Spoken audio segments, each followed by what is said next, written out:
El ministerio Puertas de Sion les da una bendición especial, ministerio donde el Señor quiere que su pueblo sea restaurado. Puertas de Sion, donde todos podemos entrar a la presencia de Dios para ser bendecidos, restaurados, movidos a llevar restauración en nuestras vidas, para alcanzar el oportuno socorro del Dios Altísimo y Todopoderoso. Si quieren comunicarse con este ministerio, al 311-521-2631, flortrujillo@gmail.com. Dios les continúe bendiciendo en este día y siempre.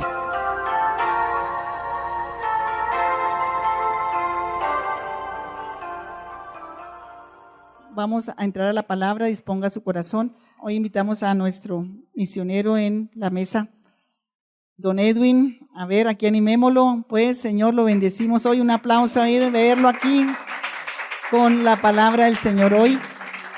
Buenos días.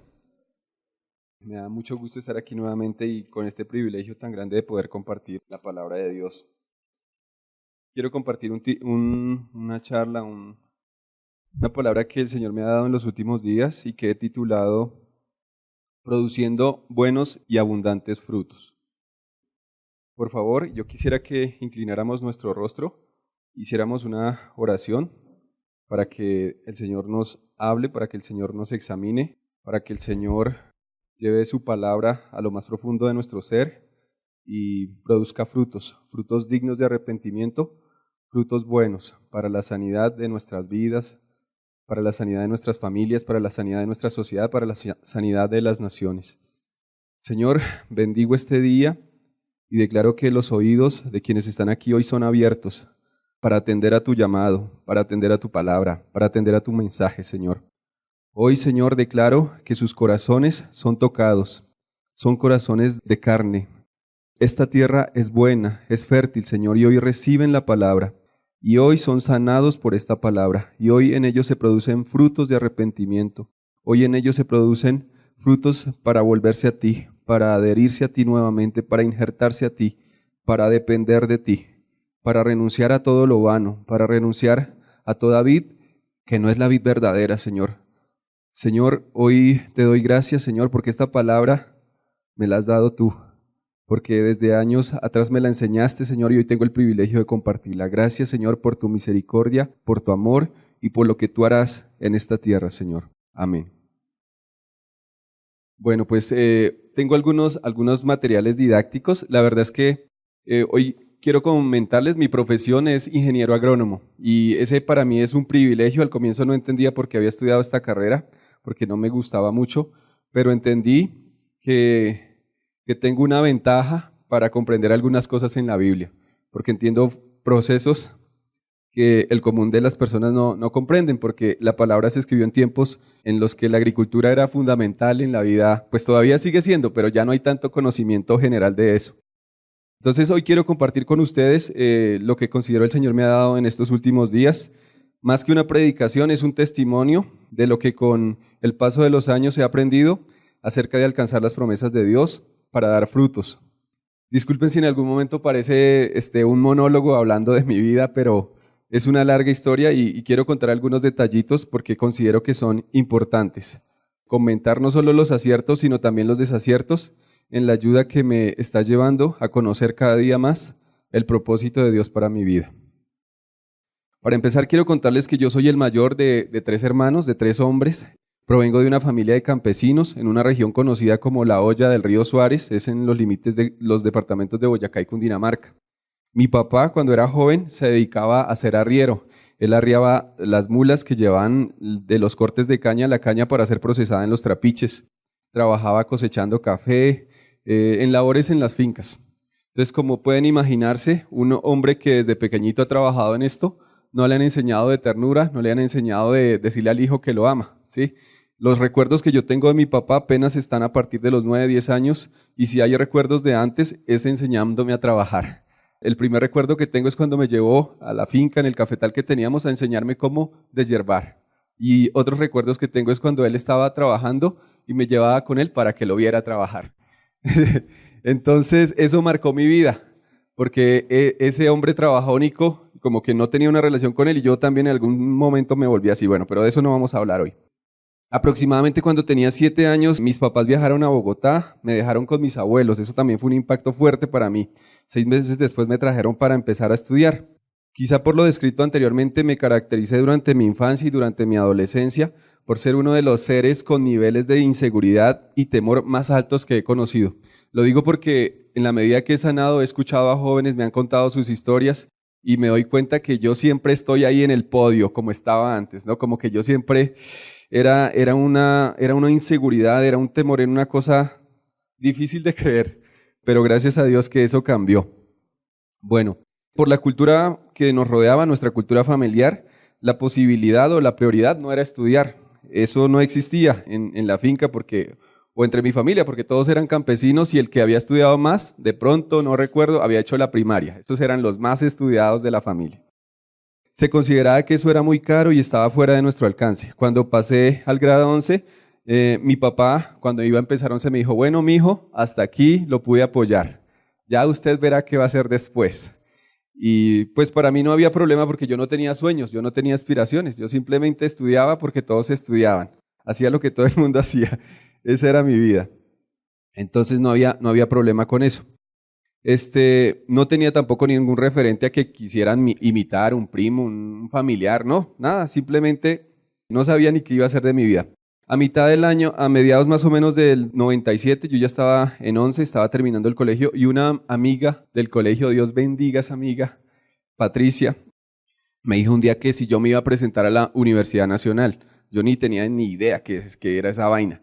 Ella me dijo, es que yo me voy a presentar allá. Yo contesté, no, yo no puedo, mi familia no tiene plata, yo no puedo estudiar. Entonces ella me dice, no, la Universidad Nacional es una universidad pública, allá uno no paga por un determinado precio, sino de acuerdo a lo que uno paga en el colegio, termina pagando lo mismo en la universidad. Así que si estamos en un colegio público, allá prácticamente no vamos a pagar nada. Entonces me explicó que tocaba inscribirse, presentar un examen. Y yo dije, no, pues si yo presento este examen, a mi papá le va a parecer que lo intenté y se va a sentir hasta bien.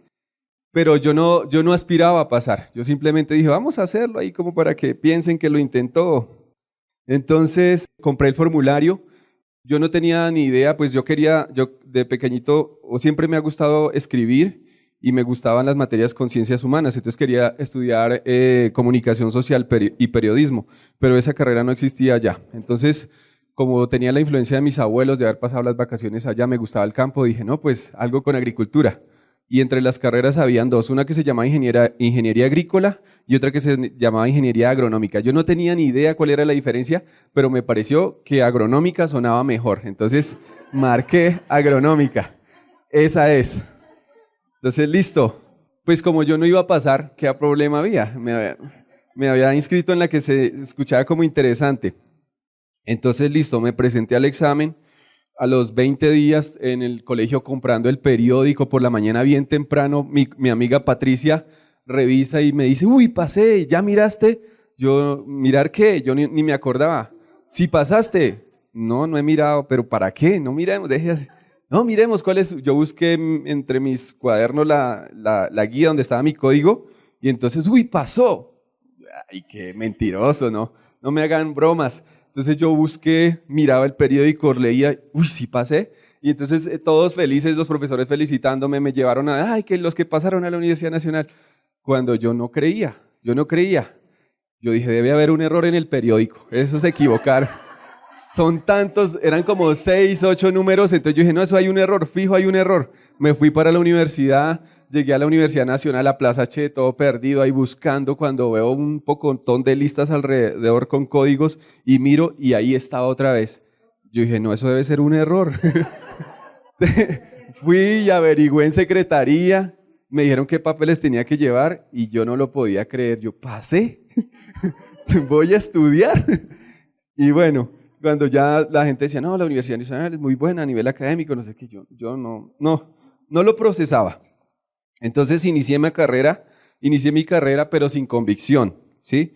Tuve muchas dificultades con las matemáticas y las químicas. Esta carrera, por ser una ingeniería, tiene un fundamento en químicas, en matemáticas, por lo que lleva también mucha biología. Entonces yo no veía que pudiera lograrlo. Yo como que cuando pasé el primer semestre dije, no, esto por ahí quién sabe cuántos semestres resista y para afuera. Pero algo inesperado ocurrió en mi vida. Cuando estaba en la universidad conocí a Jesucristo. Entonces, a pesar de que ya habían transcurrido creo que 2 semestres, algo pasó, algo cambió en mi vida. Como que ya tenía esperanza, ya empecé a soñar con la posibilidad de ser profesional. Entonces decidí confiar en Dios, como tenía un arraigo muy religioso. Mi papá pagaba promesas, iba al 20 de julio, los 9 domingos, me habían llevado a Monserrate, y lo que le enseñaban en la iglesia es que ore. Entonces yo me dediqué a orar por matemáticas y química. Empecé a orar, sí, funciona. Empecé a orar por esas materias que me daban tanto problema, pero 2 semestres después comprobé que la oración no era suficiente para cubrir aspectos de mi carácter que yo debía enfrentar, retos que yo debía asumir. Me di cuenta de esto porque yo no entendía lo que pasaba, simplemente como era tan ensimismado, simplemente guardaba silencio, no hablaba, pensaba solo que me echaron, ¿qué pasó? Ya no puedo, perdí todo, ya no tengo oportunidad. Bueno, me di cuenta de esto después de perder por 3ª vez consecutiva matemáticas. Perdí la calidad de estudiante, fui expulsado de la universidad. El sueño de ser profesional parecía solo eso, un sueño. Todo cambió una noche en una reunión de jóvenes cuando enseñaron un pasaje de la Biblia que cambió mi vida. El pastor Nelson predicó esa noche acerca del texto que está en Hebreos, en su capítulo 6, versículos 11 al 15. Quiero que leamos esa palabra porque es como la introducción a lo que quiero compartirles hoy. Dice el versículo 11, pero deseamos que cada uno de vosotros muestre la misma solicitud hasta el fin, para plena certeza de la esperanza, a fin de que no os hagáis perezosos, sino imitadores de aquellos que por la fe y la paciencia heredan las promesas. Por cuanto Dios hizo la promesa a Abraham, no pudiendo jurar por otro mayor, juró por sí mismo, diciendo, de cierto te bendeciré con abundancia y te multiplicaré grandemente. Y habiendo esperado con paciencia, alcanzó la promesa. El pastor estaba terminando de explicar, sobre todo hizo énfasis en los versículos 11 y 12, en los temas de lo que tiene que ver con demostrar la misma solicitud hasta el fin, entendiendo que solicitud no es una solicitud que uno hace, sino la misma determinación, la misma perseverancia para alcanzar esa esperanza que Dios nos dio. Y también pude reconocer que los temores que tenía me habían hecho aislar, me habían hecho perezoso, me había escudado en esas cosas. Lo curioso, yo nunca había tenido esa sensación, pero el pastor terminó de explicar y empezó a orar y yo empecé a llorar.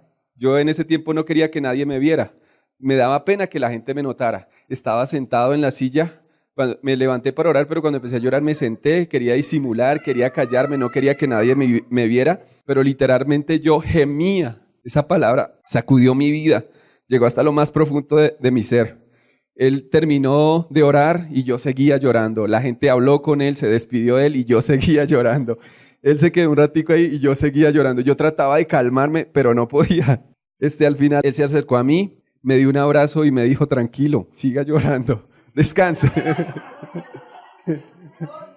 Después de haber llorado un buen rato, el llanto, pero era un llanto agónico, cuando a uno me dolía acá fuerte las entrañas, era muy fuerte, pero después de eso sentí una paz, una tranquilidad que no podía comprender. Esa noche Dios me mostró que no me había esforzado lo suficiente, que el miedo no me dejó enfrentar las situaciones difíciles porque me aislaba. Cuando no entendía algo en clase no me atrevía a preguntarlo. Me sentía avergonzado por mi incapacidad, pero prefería huir antes que enfrentar la situación. Además no tenía determinación, no asumí el reto de esforzarme al máximo, más bien consentí la pereza, la autocompasión y todo esto pues me llevó al fracaso. Pero esa noche vino convicción a mi vida en 3 aspectos importantes. Primero, que el amor de Dios, que Él estaba conmigo, que Él estuvo conmigo en todos esos momentos a pesar de lo que ocurrió. El segundo, que Él me quería bendecir, que tenía una promesa para mí como la tuvo para Abraham y que Él quería hacer realidad esas promesas en mi vida. Y la tercera, que era la que me correspondía a mí, que yo debía realizar cambios importantes en mi vida, específicamente en mi carácter, para alcanzar esas promesas. A partir de ese día, Dios inició un proceso nuevo para mí. Y a partir de ese día Él ha venido forjando mi carácter para cumplir todo su propósito en mi vida. Después de lo sucedido, consideré la posibilidad, pues siempre está ahí el viejo hombre, en ese momento el viejo muchacho, consideré la posibilidad de iniciar otra carrera. Creía que el problema había sido que había elegido mal, como fue así como medio al pinochazo. Entonces yo había comprado el formulario para inscribirme a ciencias políticas o derecho porque me gustaba, porque me di cuenta estando allá que eso era lo mío, luchar por la gente oprimida, por todo ese cuento, eso era lo mío. Entonces le comenté al pastor, pero él me aconsejó que debía terminar la carrera porque de lo contrario me acostumbraría a dejar las cosas a medias, a evadir las responsabilidades, a no terminar lo que empezaba. Así que yo atendí ese consejo y asumí el reto. Perdí la plata que había comprado para el formulario de la nueva carrera, cambié mi actitud, pasé la solicitud de reintegro a la universidad, le pagué a un profesor de matemáticas, yo trabajaba los fines de semana, a veces cuando había puente, pero lo que trabajaba en 2 o 3 días solo me alcanzaba para pagar 3 o 4 horas de clase. Entonces eso era una lección importante para mí, porque me estaba dando cuenta, estaba empezando a valorar, estaba empezando a entender que saber algo, tener conocimiento, sí paga. Sí vale la pena, antes que estar haciendo otras cosas. El semestre de mi reingreso fue quizá el más difícil de toda mi carrera. Tenía mucha presión. Si perdía una vez más, ya no se podía hacer nada. O sea, esa era o pasa o pasa. ¿Por qué tenía mucha presión? Porque yo no sabía nada de matemáticas. Cuando les digo que contraté un profesor, entonces me dejaron un semestre sin estudiar. Entonces ese semestre yo me iba a clase, me camuflaba entre los estudiantes de matemáticas para repetir la materia, tomaba notas y me da cuenta que no sabía nada. Contraté al profesor y me dijo, no, usted tiene un problema serio. Mi problema venía desde octavo, desde noveno. Álgebra, factorización. Entonces, si no puede hacer esto bien, nunca podrá hacer esto. Siempre se va a confundir y siempre la va a embarrar. Entonces yo estaba en la universidad aprendiendo a factorizar. Eso era una locura. Entonces, y como tenía ese temor, como tenía ese miedo, llegaba yo a clase y ese era un gigante, sentía frío, veía a ese profesor malo, mala gente, todo era horrible. Entonces yo me humillé desde el comienzo, dije, no, aquí tengo que hablar, debo dejar el orgullo. Le conté al profesor mi situación desde el primer día de clase, me humillé, le conté mi problema, le dije, estoy de reingreso, le tengo pánico a las matemáticas, cuando presento los parciales quedo en blanco, estoy pagando un profesor, estoy haciendo mi mayor esfuerzo, por favor tenga en cuenta eso. Entonces, como no había estudiado antes, con clases de refuerzo, con todo, voy a mi primer parcial, me siento y no sabía nada. Todo lo que había estudiado no se parecía nada a lo que había estudiado, todo me parecía re complicado. No lo hice todo, solo hice una parte de lo que creí que sabía. Y cuando veo el parcial, la primera nota mía fue 1. Pero esa nota fue por la misericordia del profesor, porque nada estaba bien, yo me merecía un 0. Entonces eso fue una cosa muy difícil. El profesor, yo llegué, bueno, no entendí nada, entonces le decía, profe, ¿qué pasó? ¿Cómo es? Yo creí que era así, no sé qué. Bueno, mostrando que de verdad tenía interés y orando, Dios añadiendo gracia. Entonces él me dijo, le voy a dar una opción. Todos los parciales que presentemos, usted tiene la opción de entregarlos corregidos y si los entrega perfectos, su máxima nota podrá ser 3 en cada parcial y ahí vamos mirando. Entonces empecé a hacer eso, seguía pagando clases, seguía estudiando, seguía, bueno, dando lo mejor de mí. Al final, resumiendo, al final del semestre publicaron las notas definitivas de matemáticas. Tuve que habilitar, a pesar de las correcciones y todo no se pudo, pero en esas notas de matemáticas apareció para mí un maravilloso, un hermoso 3. Yo dije, no esperaba más, yo conozco mis limitaciones sin saber factorizar. Bueno, este es un regalo de Dios. Entonces ahí aprendí una gran lección, que yo no iba a ser agrónomo, porque fuera un duro para matemáticas o para química o porque fuera algún duro para alguna materia. Que yo iba a ser agrónomo porque Dios tenía un propósito conmigo allá. Y todo el resto de la carrera fue eso, fue ver cada vez cómo cuando yo me esforzaba, Él ponía su gracia.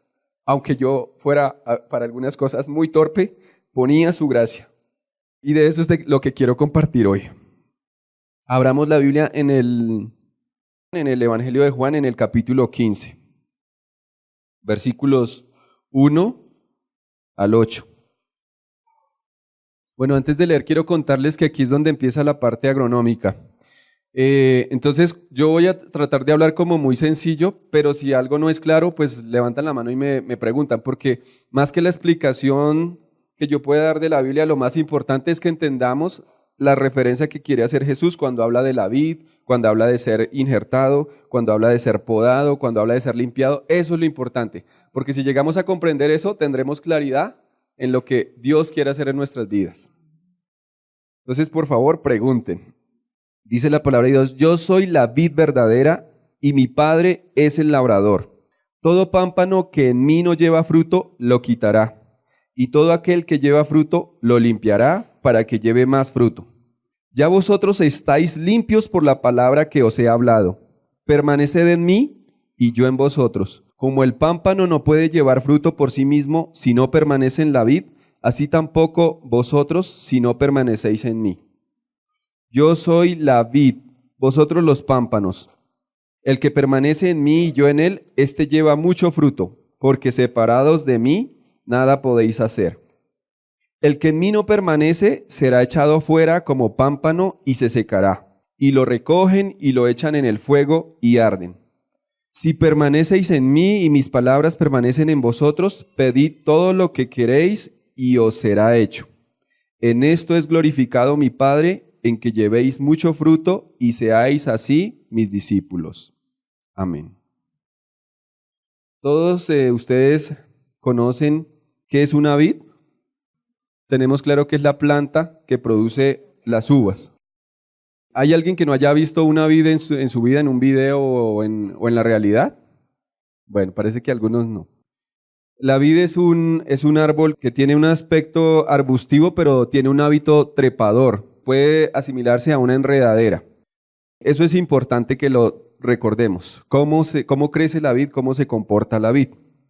Cuando se hace referencia en la Biblia y dice yo soy la vid verdadera, se refiere a una vid o a una planta o a una semilla que fue separada, que fue seleccionada, que fue escogida, que en su material genético no había daño, no había enfermedades, su ADN estaba perfecto, limpio, apto para producir buena calidad, buen sabor, buena cantidad, resistente a enfermedades, resistente a plagas. A eso se refiere cuando dice que es la vid verdadera. Es como hoy en día sería la semilla certificada, la que viene con garantía y que no está contaminada. Que si usted cultiva esa semilla le va a producir tanto porcentaje en tanto tiempo siguiendo tales recomendaciones de manejo agronómico. Entonces cuando dice que Él es la vid verdadera, por supuesto es Jesucristo, porque Él es el verdadero, el santo, el sin mancha, el perfecto. Existen otras vides que no son verdaderas. Estas vides se parecen a la vid verdadera, pero producen frutos amargos. Esos frutos cuando se consumen pueden generar daños, enfermedades, no son aptas para comer. Es básicamente eso. En realidad son plantas que no generan beneficios a quien las tiene en su finca o en su huerto. En la mayoría de cultivos frutales existe una práctica muy antigua, pues desde que Jesús mencionó eso y antes de eso se conocía como injertar. ¿Algunos saben de qué se trata la acción de injertar? ¿Todos saben? Bueno, sin embargo les voy a resumir. Una planta injertada es igual a una planta compuesta o combinada. Una planta injertada puede tener 2, 3 o más partes de una planta para conectarla. Supongamos que este es un árbol frutal, supongamos, no se parece a una vid, pero lo importante es entender el concepto. Lo que quiero decir con injerto es que una plantica se siembra acá y va creciendo, pero en algún momento dado la cortan aquí y hacen una pequeña cirugía con una navaja muy afilada y traen una rama, y a eso es a lo que se refiere la Biblia cuando dice pámpano, una rama que conozcamos porque produce frutos buenos, frutos dulces, los frutos que a uno le compran en el mercado, los frutos de buena calidad. Y lo que sembró, lo que está puesto en el suelo es una planta que tiene raíces fuertes, que resiste plagas, que resiste enfermedades, que resiste lluvia, que resiste verano, que resiste inundaciones. Mejor dicho, es una planta muy, muy, muy fuerte, muy rústica. El injerto consiste en eso, en colocarle a esta planta fuerte, rústica, que aguanta todo, una planta que me produce frutos muy buenos y que a la gente les gusta y por lo tanto van a ser buenos porque los voy a poder vender bien, o en el caso de la uva porque voy a poder hacer un vino de X o Y característica. A la planta que se queda aquí abajito se le llama patrón. En este caso sería la vid verdadera. Pero también es un nombre característico, ¿no? Reconocer para nosotros que Jesucristo es el patrón, es el jefe de nuestras vidas, es el Señor. Y la parte de arriba es lo que llamamos pámpano o injerto o rama. ¿Hasta ahí me están entendiendo? Bueno, listo. Entonces, en la parábola de la vid se puede identificar a la vid verdadera como el patrón, ya lo dijimos, y a los pámpanos como la rama o el injerto. Cuando el injerto es bien realizado, después de unos años no se reconoce dónde se realizó la cirugía o injertación, porque su unión es tan perfecta que ya no queda evidencia. Entonces, ese corte que realizan aquí genera una herida, eso hay que cuidarlo, eso hay que ayudarlo a cicatrizar, eso hay que vendarlo, eso hay que aplicarle medicina, en este caso fungicidas, insecticidas, alimento suficiente para que la planta que uno injertó se desarrolle, crezca bien, se forme bien y luego produzca muchos frutos, porque ese es el interés de cualquier persona que tiene un cultivo de vid o de cualquier frutal, producir muchos frutos y de buena calidad. Entonces, cuando nosotros vemos que cuando aquí se nota mucho la herida, lo que suele ocurrir es que en el tronco se pone muy gordo, o que a veces se injerta y de pronto en unos pocos días se seca la rama, se seca el pámpano. Eso quiere decir que hay una incompatibilidad. Las incompatibilidades cuando uno injerta un árbol pueden ser inmediatas o tardías, o sea, se notan apenas lo injertó. Es la misma referencia que hacemos con la parábola del sembrador. Cuando la semilla no cae en buena tierra, se ahoga y no pega. Entonces aquí se hace el injerto, pero puede que no funcione. ¿Cuándo no funciona? Cuando quien es injertado no se adapta al patrón, cuando no acepta las condiciones del patrón, porque por él tener las raíces en el suelo, él va a definir qué nutrientes le da, qué alimento le da, él es el que captura el agua, él es el que le da la fuerza para resistir. Entonces, cuando hay ese tipo de incompatibilidad, o se seca la parte aérea, es decir, la copa, o se forma aquí una bolita, una cicatriz fea que le permite a uno reconocer hay una incompatibilidad. Eso no es tan grave. Cuando hay incompatibilidades así sencillitas, ¿qué puede ocurrir? Que el árbol, la copa, no es tan productiva, no produce tantos frutos tan de buena calidad, pero sí puede producir frutos. Esa también la llamamos incompatibilidad localizada. La podemos observar dónde está, tal vez no pegaron bien el injerto. En el caso de nosotros, pues nosotros estamos bien injertados en Jesús, porque ese injerto lo hizo el labrador, que es el Padre. Entonces no hay problema con eso. Otro tipo de incompatibilidad se llama traslocada, es decir, no queda la evidencia aquí, no queda la herida, no queda la cicatriz, pero más adelante el árbol simplemente se empieza a enfermar, no produce hojas, se va secando hasta que se muere. Entonces eso es lo que le pasa también a quienes aparentemente estamos unidos a Jesucristo y tenemos muchas hojas y hojas bonitas y de pronto de un momento para otro se empiezan a caer las hojas y se empiezan a secar, como explicaba la pastora la semana anterior cuando hablaba de la higuera que no tenía fruto. Entonces, como les decía, en el peor de los casos el injerto muere y en otras ocasiones nunca se desarrolla el potencial de la rama que se injertó. Se vuelve susceptible a enfermedades, no produce frutos y si los produce son de regular o mala calidad. ¿Comprendidos estos términos? Bueno, yo tengo una pregunta y es para usted. Piense un momentico. ¿Su unión a Jesucristo, es decir, a la vid verdadera, es perfecta o presenta alguna incompatibilidad? Cuando está en la iglesia, cuando está en la casa, a veces salen esos tumores en su vida que la gente se da cuenta que todavía hay carne, que aparentemente en algunos momentos se ve a Jesús, se ve a la vid verdadera con buenos frutos, pero de repente se ven esos síntomas de que esa persona todavía no está tan unida a Jesucristo. Vamos a leer una parte también que nos ayuda a comprender lo que ocurre cuando somos injertados. En este caso se hace referencia al olivo, pero el principio es el mismo. Vamos a leer Romanos 11, versículo 16 hasta el versículo 20. Si las primicias son santas, también lo es la masa restante. Y si la raíz es santa, también lo son las ramas. Es decir, si estamos en Jesucristo, nosotros no es por nuestras obras, no es nuestra santidad, sino es la santidad suya que permite que su savia dulce, perfecta, sin mancha, nos llene, nos alimente, nos haga crecer, nos haga florecer y nos haga producir buenos frutos. Versículo 17, pues si algunas de las ramas fueron desgajadas y tú, siendo olivo silvestre, has sido injertado en lugar de ellas, y has sido hecho participante de la raíz y de la rica savia del olivo, no te jactes contra las ramas, y si te jactas, sabe que no sustentas tú a la raíz, sino la raíz a ti. Pues las ramas, dirás, fueron desgajadas para que yo fuese injertado. Bien, por su incredulidad fueron desgajadas, pero tú por la fe estás en pie. No te ensoberbezcas, sino teme. Es decir, guarde que ese injerto, que esa adherencia, que esa unión a Jesucristo siempre esté perfecta. Y no se fije en los demás, porque este pasaje hace referencia a la iglesia y a Israel, a los judíos, pero también puede hacer referencia a nosotros como pámpanos o como ramas silvestres que no teníamos gracia, que antes de estar en Jesucristo nuestros frutos eran amargos, no tenían buena calidad, aparentábamos estar bien, pero los que nos conocían se daban cuenta de qué estábamos hechos y qué éramos en realidad.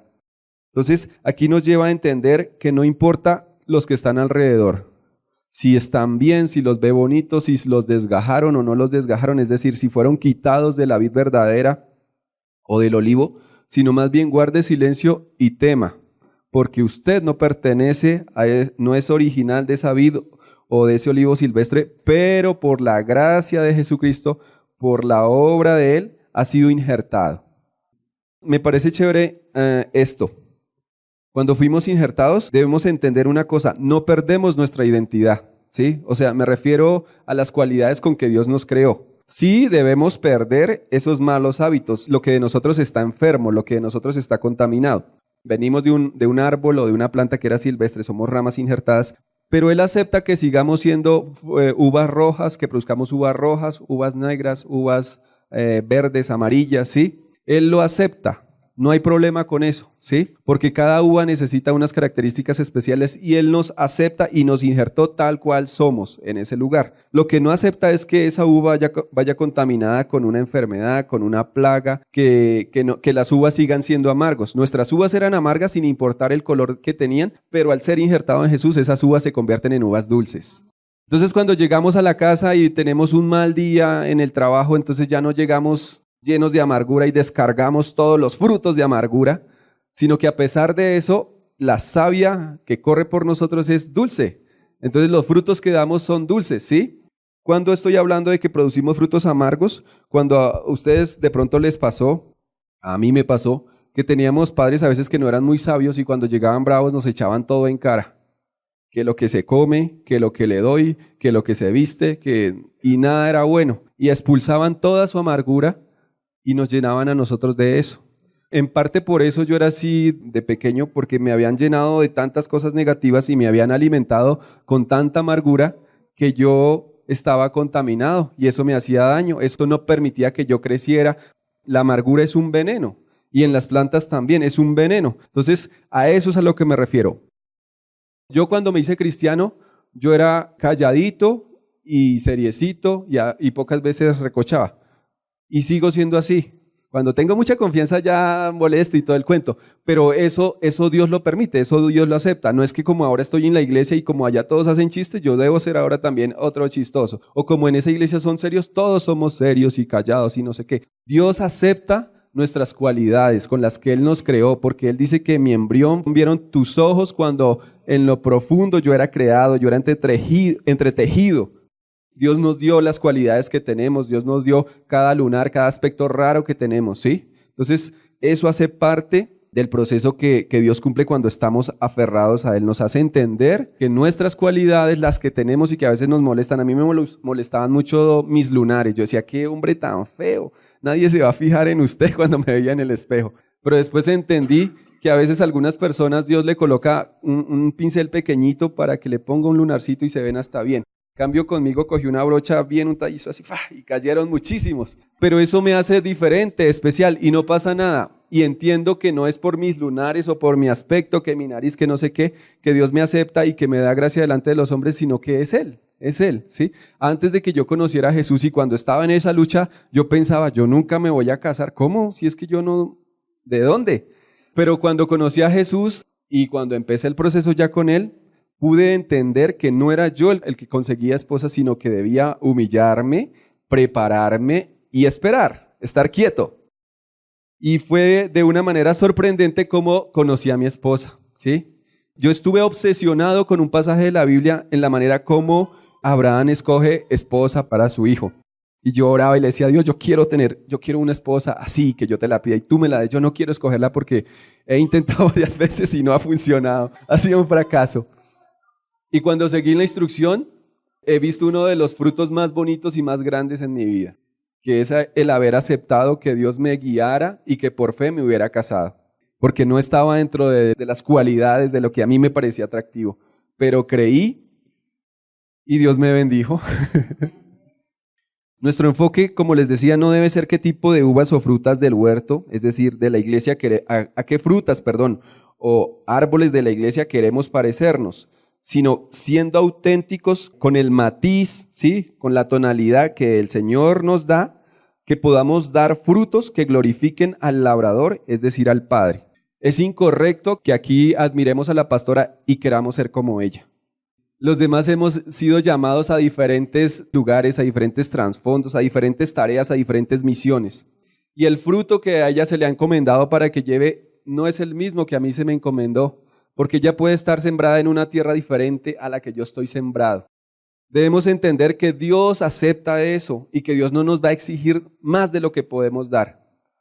Dios le da características a cada árbol, pero va a depender de su contexto. Un árbol puede producir muchísimo cuando tiene condiciones perfectas. Eso es lo que llamamos el óptimo fisiológico, el óptimo ideal. En una hectárea de mango se pueden alcanzar hasta 80 toneladas por hectárea, pero eso en ningún país lo producen, porque ese es el ideal, ese es el perfecto.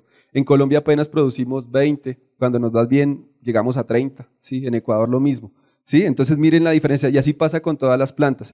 El que crea esas condiciones perfectas es Jesucristo, pero mientras estamos en proceso, Él es el que determina a qué nos ha llamado, a qué nivel de producción nos ha llamado. Entonces vamos a ir versículo a versículo y si tienen alguna duda acerca de todos estos términos agronómicos, les repito que pueden preguntar. La pregunta ahora es, ¿qué tipos de frutos está produciendo actualmente tu vida? ¿Son frutos silvestres, sin gracia, que le hacen daño a quien los prueba? Que están contaminados, que por fuera parecen bonitos, pero como un mango cuando lo abren y que les ha pasado, van a Carulla o a donde sea ahí tan bonito que se ve bien rojo y lo abren y podrido por dentro.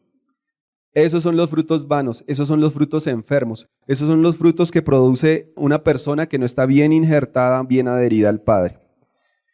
O, por el contrario, están produciendo frutos verdaderos. Están produciendo frutos de su vieja naturaleza o de la nueva naturaleza, que se alimenta con la savia que les da Jesucristo. Vamos a hacer un recorrido rápido por lo que acabamos de leer en Juan capítulo 15, versículo a versículo. Entonces dice, yo soy la vid verdadera y mi Padre es el labrador. Pregunta, ¿está usted injertado en la vid verdadera o en una vid silvestre? Podría estar injertado en una vid silvestre. Podría estar creyendo que está injertado en Jesucristo y usted está injertado en una religión, en una costumbre, en un hábito. Piense en esto y evalúelo, considérelo. El versículo 2 dice, todo pámpano que en mí no lleva fruto lo quitará, y todo aquel que lleva fruto lo limpiará para que lleve más fruto.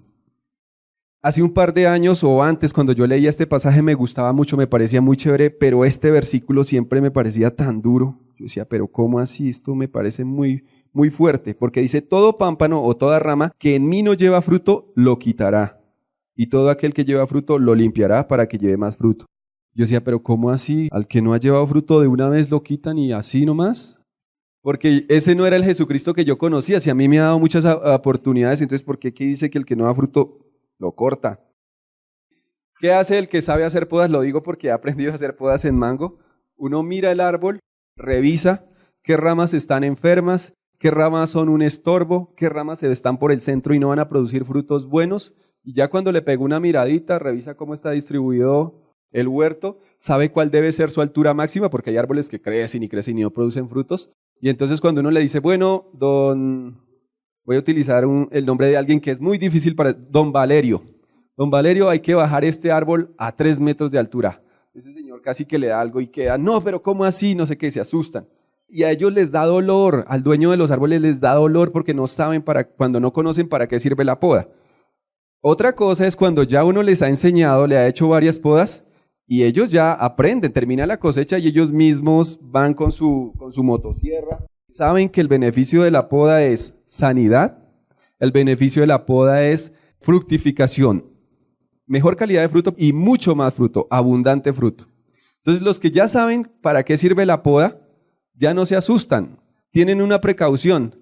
Si la van a hacer en verano, recogen agua por si no llueve, le aplican a los árboles. Eso es todo. O nutrientes, lo que necesite. Pero ya no es el afán, ya no es el temor a la tijera, ya no temen por esos fruticos pequeñitos que le van a cortar porque saben que le quitan 2, 3 frutos vanos de mala calidad, pero en 6 meses cuando venga la cosecha van a recibir mucho fruto. Van a recibir ellos reciben gloria porque cuando se la van a comprar, los vendedores los felicitan, les pagan mejor, eso es gloria para ellos. Uy, me fue bien, lo hice bien. Entonces por eso dice que cuando llevamos fruto, el Padre es glorificado porque Él es el labrador. ¿Qué pasa cuando Dios nos poda? Eso fue lo que me pasó a mí cuando estaba en la universidad. Yo acepté el reto y Dios empezó a podarme pero con toda. Quiero explicar esta parte. Estábamos en el versículo 2 donde dice que todo pámpano que en mí no lleva fruto, lo quitará y todo aquel que lleva fruto lo limpiará para que lleve más fruto. Yo le doy gracias a Dios porque la pastora hace unos años me regaló un libro que se llama Los secretos de la vid. A pesar de que ya tenía herramientas para revisar la concordancia, el significado de las palabras, no había revisado ese pasaje, simplemente lo revisaba en español y decía, eso me parece muy duro, no lo entiendo. Pero entonces el autor explica. Y después yo revisé y comprobé que sí era verdad lo que el autor decía. Explica que hay ahí un error en la traducción al español. La palabra que se traduce como quitará, porque en realidad son palabras más apropiadas, levantará, cuidará, arreglará, dará medicina. Y esto coincide con lo que uno hace cuando un árbol está enfermo, cuando sus ramas bajitas están enfermas. El término agronómico más adecuado, dependiendo del frutal, se puede llamar una poda de conducción, una poda de realce o una poda sanitaria. Entonces les voy a explicar de qué se trata. Esas ramas por lo general se quedan aquí en el centro donde no llega la luz. ¿Ustedes saben quién es la luz? Jesucristo, sí, exacto. Entonces si no hay luz, vienen las enfermedades, vienen los problemas y no hay fruto. Hay unas ramitas que se pueden ir hacia abajo y que pueden llegar a entrar en contacto con el suelo. En el suelo hay muchos microorganismos y ahí hay hongos, enfermedades. Entonces estas ramas son las que se arrastran. Entonces a veces nosotros llegamos a Jesucristo y estamos arrastrándonos todavía.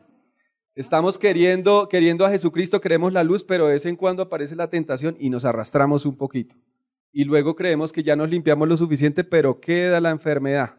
Las enfermedades en las plantas no solo se ven en las hojas, no solo se ven en los frutos, sino que a veces son vasculares, o sea, van por el tronco, ¿sí? Y ya está contaminado todo.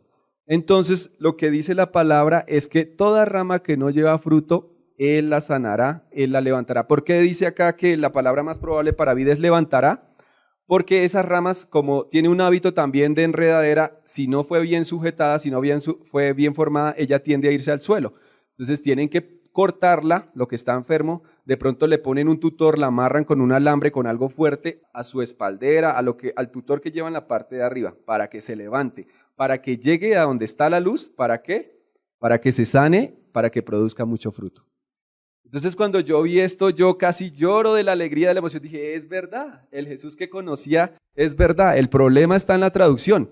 Quizá con buenas intenciones quien hizo esa traducción pensó, no conocía el cultivo, no conocía lo que significaba o quiso dar la instrucción de que debíamos ser limpiados para poder dar fruto.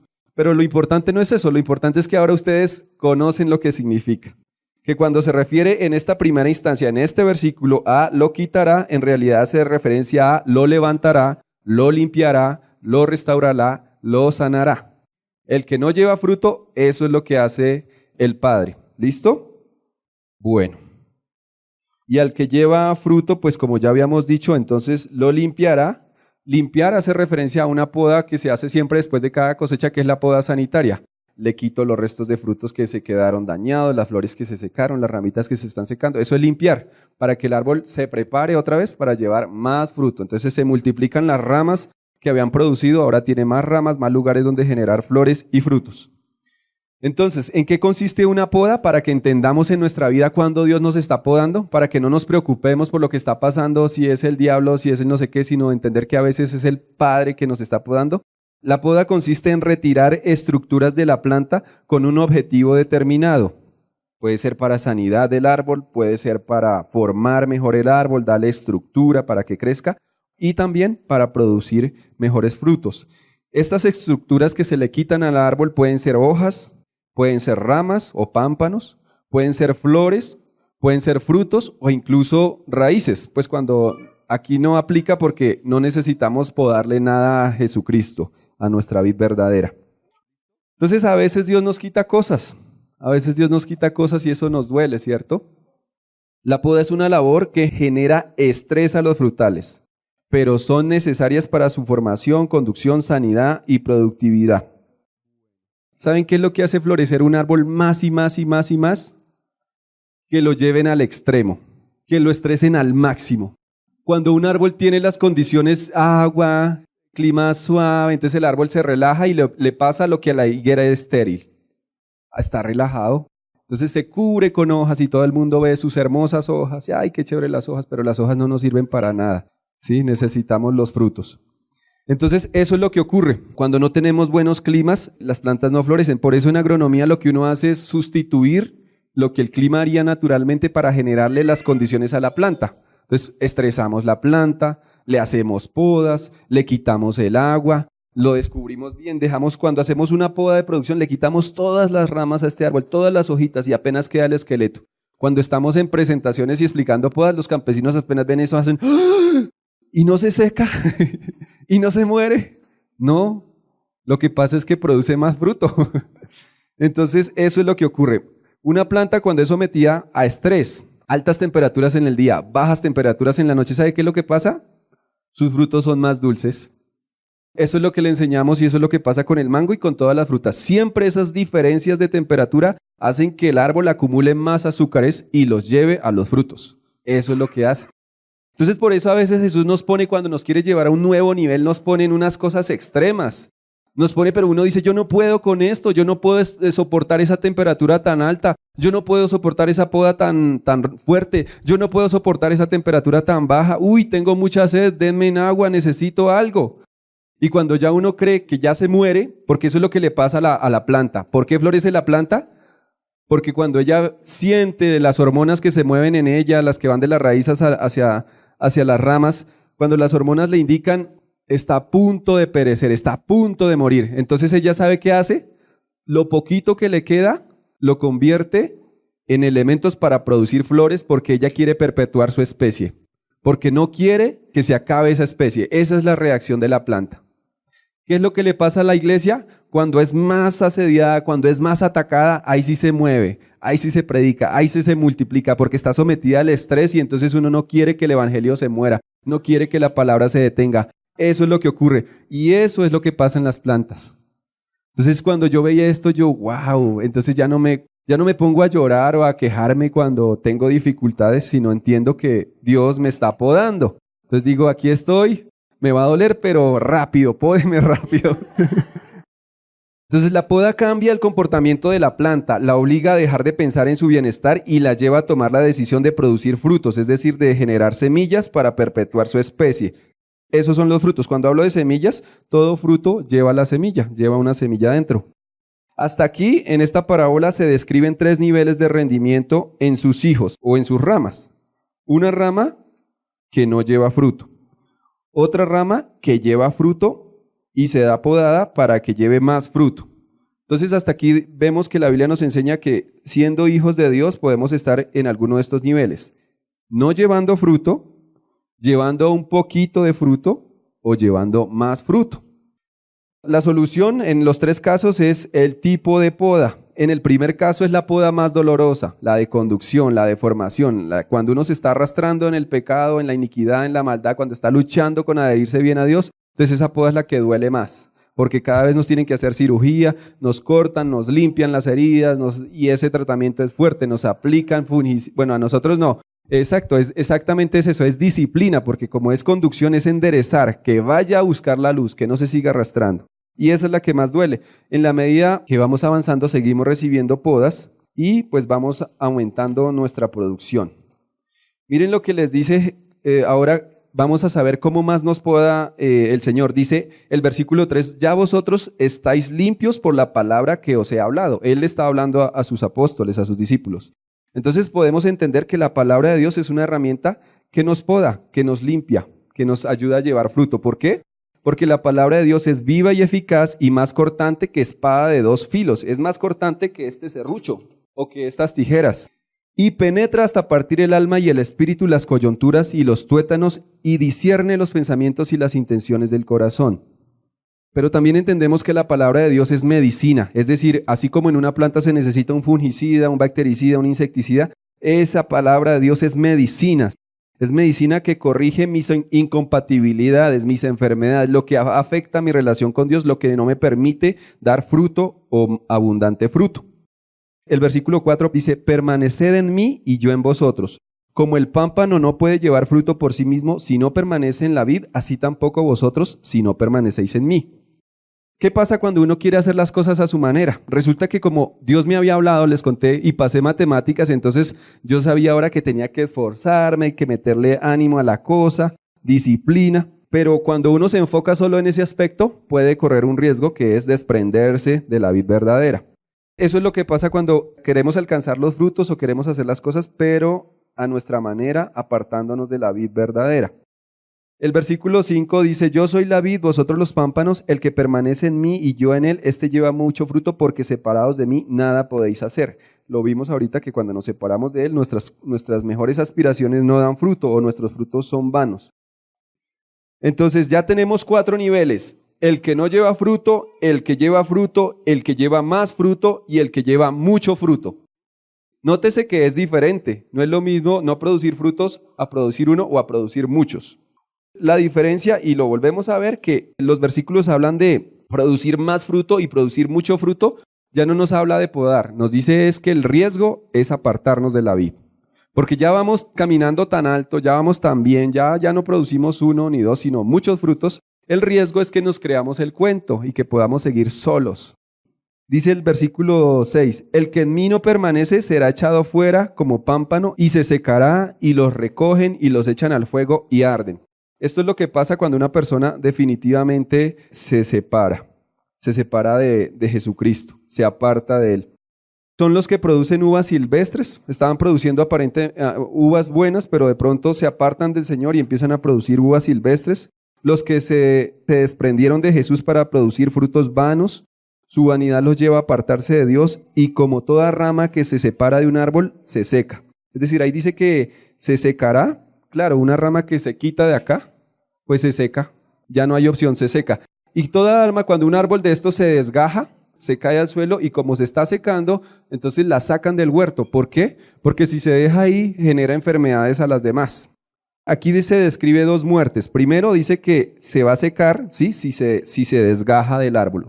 Y luego dice que la recogen y la echan al fuego. El fuego es la manera como se purifica el huerto. La pasan por el fuego para que sea limpiada, para que no quede contaminación en el huerto, porque esa ramita que se cayó puede tener plagas, enfermedades y transmitirlas a las que están por acá en el árbol. Podemos revisar en Isaías 5, 1 al 7, donde hace referencia que el Señor plantó una viña, pero que esa viña era una vid especial, pero produjo uvas silvestres y entonces la tuvo que quemar, pasar por el fuego, porque sus frutos no servían de nada. El versículo 7 dice, si permanecéis en mí y mis palabras permanecen en vosotros, perdid todos los que queréis y os será hecho. La Biblia también nos dice en Santiago 4:3 que pedimos y no recibimos porque pedimos mal para gastar en nuestros deleites. Oh almas adúlteras, ¿no sabéis que la amistad del mundo es enemistad contra Dios? Cualquiera pues que quiera ser amigo del mundo se constituye enemigo de Dios. A veces creemos permanecer en Él, es decir, en Jesucristo, pero nos damos cuenta que no es así cuando descubrimos la vanidad en nuestros frutos. Frutos enfermos, contaminados por orgullo, por juicio, porque olvidamos en algún momento que es Dios el que nos dio lo que pensábamos es nuestro. A mí me pasó, Dios me dijo que me esforzara y me fui al extremo. Puse en riesgo mi salud, mi familia, mi relación con Dios. Me obsesioné por ser un profesional exitoso, un empleado perfecto. Cuando yo terminé la carrera en la graduación, ahí sí que parecía una Magdalena. Lloraba y lloraba cuando la muchacha dio el discurso porque yo me acordaba de todo lo que había vivido. Ella decía que cuando trasnochábamos el estudio, las salidas de campo, yo lloré y lloré porque me acordaba de todos los momentos en que su gracia me cubría. Entonces ya entendía, Señor, yo no soy digno de ese título. Uy, ingeniero, ese título a mí me queda muy grande, bueno, pero lloré, pero entendí que si me esforzaba podía hacer bien el trabajo. El problema es que estando en el trabajo ya me obsesioné. Empezaron a decir, uy, qué buen profesional, uy, qué excelente su trabajo, uy, que no sé qué. Y yo era, no le decía a los jefes que no, hay que trabajar extras, claro que sí. Llegaba a las 6 de la mañana, me iba a las 9 de la noche, etcétera, etcétera. Me exageré tanto la nota que empecé a tener problemas en el corazón. Exageraba tanto la nota que Natalie ya me decía, oiga, pero ¿usted qué? ¿Tiene familia? Supuestamente yo trabajaba desde la casa, pero es que me despertaba y desayunaba y me iba allá. Y a la hora del almuerzo almorzaba muy rápido y seguía trabajando. Y a la comida iba otras y seguía trabajando. Y ya es hora de dormir. Ay, me falta una parte, tengo que arreglar esto, me pidieron un cambio. Entonces, al final, ¿qué ocurrió? Me enfermé, empezó a aparecerme una taquicardia. Y fui allá y no encontraba nada, pero a veces se me aceleraba el corazón. El caso más crítico es que una vez pasé 2 días y medio en un hospital. Estuve en cuidados intensivos, vi como una persona le hacían reanimación y yo dije, esto, lo que me está pasando a mí puede ser serio. Y yo le preguntaba a Dios y la pastora también me decía, trabaja tu corazón. Pues sí, es que ese es el que me está fallando, pero trabaja tu corazón. Y yo no sé, yo no sé cómo oraba, a veces hacía las tareas, a veces no tanto, pero oraba y le pedía a Dios. Y lo que a mí me sorprende, y de eso quiero dar testimonio, pero más adelante con exámenes, porque el examen que me hacen para verificar es un Holter, creo que se llama 24 horas con unos aparatos conectados, pero hace 9 meses ya, por lo menos 9 meses que no tomo la medicina y no he vuelto a sentir nada. Creo que la última vez que iba a predicar, cuando iba a predicar empezó el corazón, ta, ta, ta, ta, ta, ta, ta, ta, y esa es como cuando uno va corriendo muy fuerte y eso no paraba.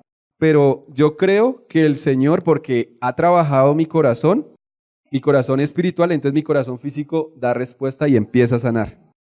He tenido a veces que trasnochar, ya no como antes, ya no paso 2 días así de largo por trabajar, ya no tomo Red Bull para aguantar, sino que confío en Él, ya aprendí a decirle a los jefes, no lo voy a hacer, no puedo, tengo un límite, y aprendí a sacar tiempo para mi familia, no como debería, pero ya saco tiempo para mi familia.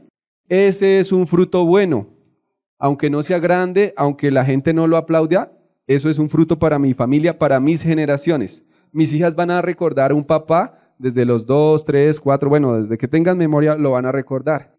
Ellas recuerdan que yo les digo a cada rato, no te he dicho algo hoy, y mi hija dice, ya sé, que me amas. Entonces eso es diferente, ¿sí? Yo creo, mi papá nunca me ha dicho te amo, para ellos esa vaina es muy difícil, eso, tranquilo chino, eso ya pasó. Es lo que le dicen a uno, fresco, eso ya pasó. A eso me refiero cuando en eso es glorificado mi Padre, en que llevéis mucho fruto y seáis así mis discípulos. A veces creemos que somos discípulos porque tenemos muchas experiencias. Pues quiero contarles algo. Hace unos años yo tenía muchas experiencias y que sentía y que el fuego y que la luz y que el poder y que no sé qué. Y dejé de sentir tantas vainas, pero ahora doy más fruto. ¿Sí? ¿Por qué? Porque dice, en esto es glorificado mi Padre, en que llevéis mucho fruto y seáis así mis discípulos. Somos discípulos cuando llevamos mucho fruto, no cuando llevamos un frutico o 2 fruticos, sino cuando llevamos mucho fruto. Y debemos aprender a diferenciar qué es un fruto de lo que a veces interpretamos que es un fruto. No podemos decir que cuando estamos en un ratico y sentimos algo rico y que Dios habló y que yo llore, ese es un fruto. No, fruto es la acción que viene después de ese encuentro que usted estuvo con Dios. Si se queda en la emoción, es como las flores. Las flores se ven, están bonitas ahí, pero uno no sabe qué va a pasar si se convierten en frutos o no. Porque para que esas flores se conviertan en frutos, deben soportar la luz, altas temperaturas, bajas temperaturas, ataque de plagas, ataque de enfermedades, que les falta el agua, que les inunde el agua. Entonces, a veces la gente allá en donde trabajo se preocupan, está floreciendo mucho, el precio va a estar muy malo. Espérese que venga la lluvia. Si viene mucha lluvia, de pronto queda poquito y el precio es bueno. Espérese. Y efectivo, pasan esas cosas, ¿sí? Una flor, ¿sí? Una emoción no es un fruto. El fruto es algo palpable, es algo comprobable, hay evidencias, hay testimonio de eso en las personas que lo rodean, en quienes lo conocen. Eso sí es un fruto. Gracias a Dios por la misericordia fui y sigo siendo el primer profesional de las 2 familias. cuando logré eso, no me daba cuenta lo que significaba. Entiendo que lo que hizo Dios en mí fue algo importante. No porque yo lo mereciera, sino porque mis hijas tienen un referente. Ya van a querer ser algo más. Es increíble. Mi familia, cuando voy al campo, me admiran. Por mi trabajo me dicen muchas cosas en el trabajo y a veces como que se trata uno de emocionar. Me hacen reconocimientos. Yo me sorprendo. Hay algo importante y ese es el secreto que creo que nos mantiene dando fruto. Cuando reconozco que no soy yo sino Él en mí, entonces Él recibe la gloria y entonces Él se muestra en mi vida, se luce en mi vida. Él me ha puesto en lugares que nunca imaginé. ¿Quién lo diría? Actualmente soy el coordinador de un proyecto de investigación. Un muchacho que en tercer semestre no sabía factorizar, ahora coordina el trabajo de otras personas. Y la gracia de Él es tan chévere que un especialista que es colombiano pero vive en Ecuador habla maravillas y me promueve y dice, y yo digo, este man de dónde dice tantas cosas. Pero es la gracia de Dios y eso me ha sorprendido. Pero lo importante es que cuando la gente me aplaude, cuando habla bien de mi trabajo, yo guardo silencio y recuerdo el secreto que Dios y yo, que el Señor y yo tenemos. No soy yo, es Él. La vid verdadera que da fruto a través de mi vida.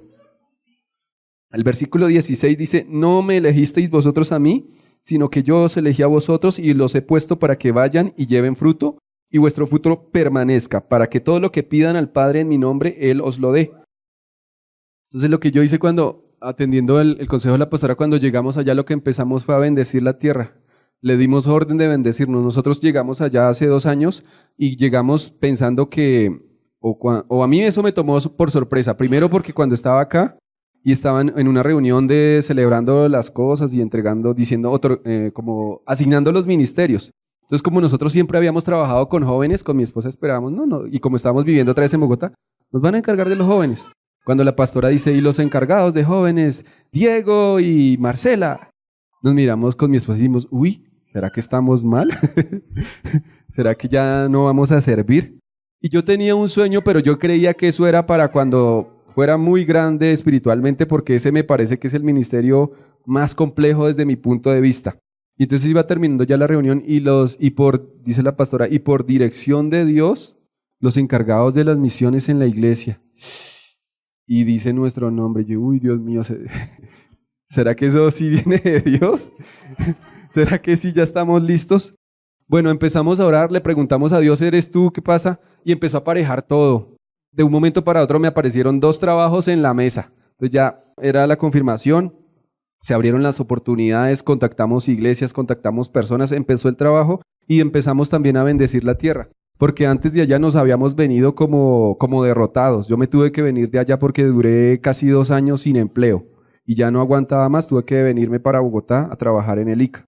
Entonces lo que hicimos fue bendecir la tierra, pedir perdón por la iniquidad, por la maldad, por el pecado que había en esos lugares, lo que se había consagrado a los ídolos por allá en todas partes, en las montañas hay muchos altares para la Virgen.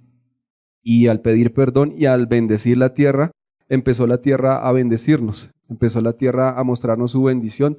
Desde ese momento no nos ha faltado, ha venido aumentando.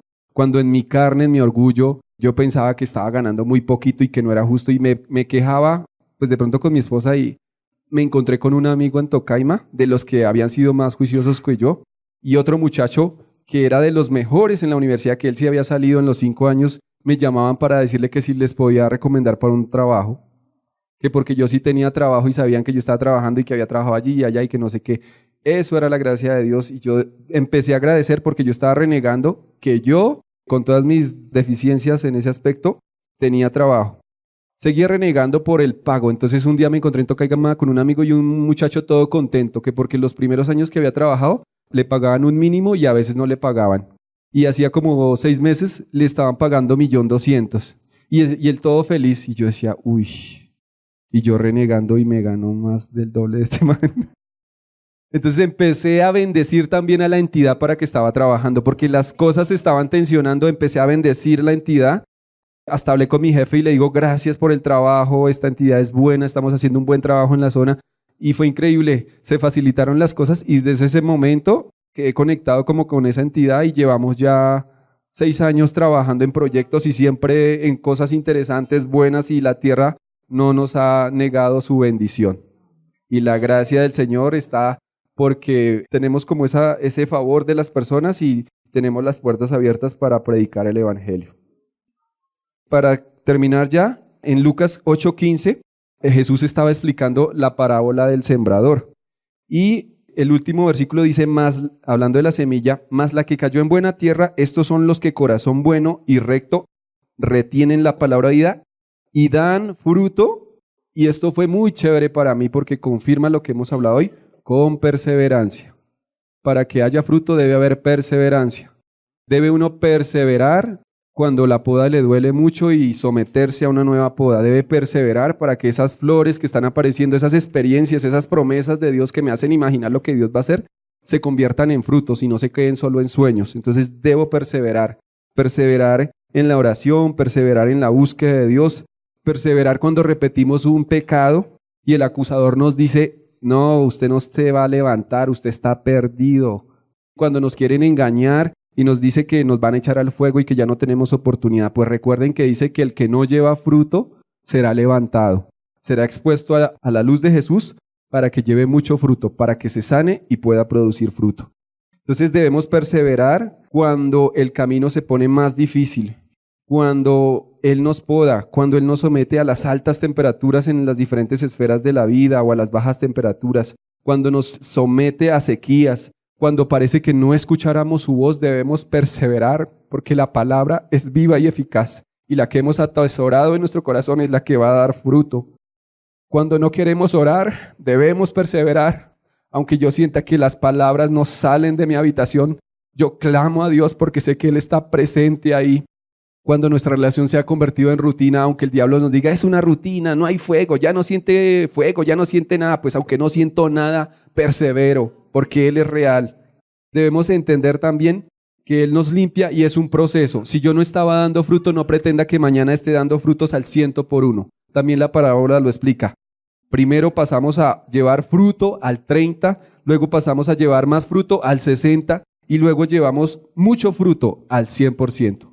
Y es lo que ocurre normalmente en una planta. Una planta no empieza a producir 40 toneladas en una hectárea, sino que empieza por poquitos frutos y en la medida que va creciendo y es saludable y fuerte, va produciendo más y más y más.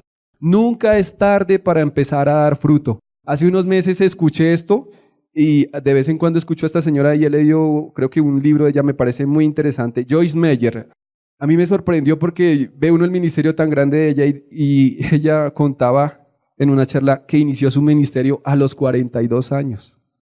Yo hace unos meses estaba preocupado, no, yo ya estoy, y nada. Yo creí que después de un año aquí en la mesa esto iba a tener ya mucha gente, esto se iba a multiplicar, mejor dicho, ya, y no ha sido así, no ha sido tan rápido. Pero cuando escuché a esta señora dije, uy, hay esperanza, no estoy viejo, puede ser a los 42 o más adelante cuando Él disponga. Ella ahora tiene 74 años y sus programas se transmiten en 25 idiomas y a 200 países. Y ha escrito más de 70 libros. Si ella a partir de los 42 y hasta ahora ha logrado eso, yo la veía a ella, yo pensaba que por ahí tenía 50 y algo. Tiene 74, Dios mío. Eso es la gracia de Dios, es estar adherido a la vid verdadera, es la savia dulce que nos sustenta y nos hace rejuvenecer. ¿Queremos producir muchos frutos? Esa es la pregunta. ¿Queremos producir muchos frutos? ¿En qué nivel quiere estar?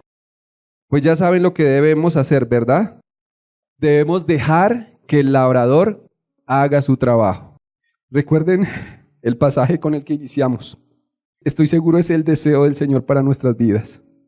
Pero deseamos que cada uno de vosotros muestre la misma solicitud, la misma determinación hasta el fin, para la plena certeza de la esperanza que tienes, de las promesas que Dios te ha dado, a fin de que no te hagas perezoso o perezosa, sino que imitando a aquellos que por la fe y la paciencia heredan las promesas. Ese es tu referente. Los hombres y mujeres de fe que han alcanzado las promesas. Jesucristo. Ahora vamos a orar. Levantémonos de la silla y considere todo lo que ha impedido que usted empiece a dar fruto, que lleve más fruto, o que lleve mucho fruto. Y arrepiéntase. Pídale perdón a Dios por todas las veces que se ve venir una poda sobre su vida y usted huye. Cuando Dios le ha dicho es necesario que dejes esta amistad, es necesario que dejes este hábito, es necesario que dejes de alimentarte con basura, con lo que hay en el internet, con lo que hay en la televisión. Es necesario que no leas ese tipo de libros y no has querido y no lo has aceptado. Señor, nos presentamos delante de ti y te pedimos, Señor, que nos permitas dar frutos dignos de arrepentimiento. Señor, genera la convicción en nosotros para apartarnos, para levantar nuestras manos, Señor. Así como la vid, cuando está enferma, cuando no produce fruto, es necesario que sea levantada, que sea podada, que sus heridas sean sanadas, pero es indispensable que se levante del suelo. Vamos a levantar nuestras manos y vamos a pedirle a Dios que levante todas las áreas de su vida que no dan fruto, que parecen muertas. Señor, presentamos y presenta delante de Dios esa área. Señor, yo presento mi relación contigo, mi vida devocional, mi vida espiritual, porque está caída, porque está enferma, porque a veces no te puedo escuchar. Me dan consejos, la pastora me enseña, pero yo no logro captar qué es lo que tú quieres de mí. Señor, hoy levanto mis manos como símbolo de que me humillo a ti y te obedezco, Señor. Todas las ramas que tú quieres levantar de mi vida, yo hoy las levanto, Señor. Mi vida de intimidad contigo, mi relación familiar, Señor. Si es que no he producido fruto a pesar de tantos años en la iglesia y sigo siendo el mismo viejo hombre o la misma vieja mujer en la casa, hoy me arrepiento, Señor. Hoy me expongo ante ti. Hoy reconozco mi maldad, hoy reconozco mi iniquidad. Hoy quiero que me alumbre, Señor, para que no repita los males, los daños que por generaciones se les ha ocasionado a los niños, a las niñas en mi familia, para que mis hijos no repitan lo que yo tuve que enfrentar. Señor, hoy levanto mis manos en humillación a ti, pidiéndote que me limpies, diciéndote que me voy a estar quieto, que me voy a quedar quieto para que tú hagas el trabajo. Entendiendo, Señor, que aunque me duela, que aunque vengan cambios difíciles, aunque cortes personas que yo no quiero dejar de mi vida, que las apartes, aunque me saques de lugares donde no debo estar, de ese trabajo que sé que debo dejar, de ese reto que sé que debo asumir, Señor, yo hoy me someto a ti, yo hoy me vuelvo a ti y empiezo a confiar en ti y renuncio a todo eso que ha hecho incompatible nuestra relación, que no me ha permitido estar unido a ti. Yo renuncio a la pereza, yo renuncio a esa pereza que me dice que es demasiado tarde, que debo hacer otras cosas, que en otro tiempo oremos, que en otro tiempo, que ahorita ya no hay tiempo, que estás muy cansado. Yo renuncio a perder el tiempo, Señor, en fantasías, en cosas vanas, Señor. Yo me vuelvo a ti, yo levanto mis manos, Señor, yo levanto mis manos para que tú las podes, para que tú las limpies, para que tú examines mi vida, Señor, y coloques tu palabra que es medicina y me purifique, que esa palabra viva y eficaz saque todo lo sucio de mí, saque toda la amargura, porque por esa amargura los frutos que estoy dando van contaminados y le hacen daño a mi familia, y a veces cuando sirvo en la iglesia hasta la amargura le hace daño a la iglesia. Yo renuncio a vivir con amargura, yo renuncio a vivir con esa savia amarga en mi vida. Yo hoy me someto a Jesucristo, yo hoy me someto al Padre, yo hoy dejo que el labrador me injerte nuevamente. Si es que no había dado fruto y estaba caído y estaba casi muerto, Señor, yo sé que tú tienes palabras de vida eterna. Yo hoy acepto esa palabra, Señor, yo hoy acepto que tú me levantes, que tú me limpies y me vuelvas a injertar. Yo hoy acepto que lo que debo cambiar no es mi apariencia, no es mi personalidad, lo que debo cambiar es mi carácter, lo que debo cambiar es mi vana manera de vivir, lo que debo dejar es mi iniquidad, mi maldad. Puedo seguir siendo la persona que tú has creado con las cualidades que tú me diste, pero renuncio a esa vieja, a esa vana manera de vivir, a esa mala manera de vivir que aprendí de mis antepasados, de mis generaciones. Hoy pido, Señor, que tú intervengas. Hoy pido, Señor, que tú hagas tu tarea en mi vida.